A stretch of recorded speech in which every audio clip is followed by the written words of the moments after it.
which steps exactly do improve the religious practice in daily life according to your experience, and which kind of practice or the exercises are you doing?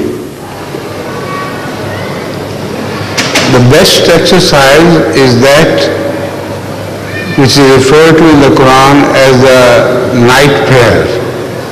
We call it tahajjud. In tahajjud, there is no question of showing off to anyone else.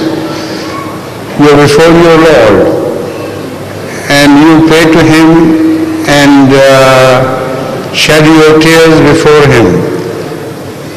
And because there is no question of showing off to any human being, so that is the true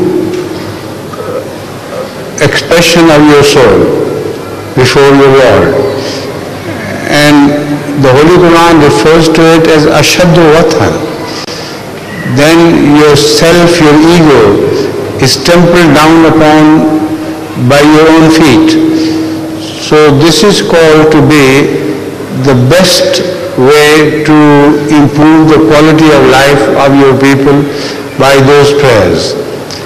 And if you invite them to the same, and if the greater number of people rise at night and pray to God, then the quality of life throughout the world will continue to improve.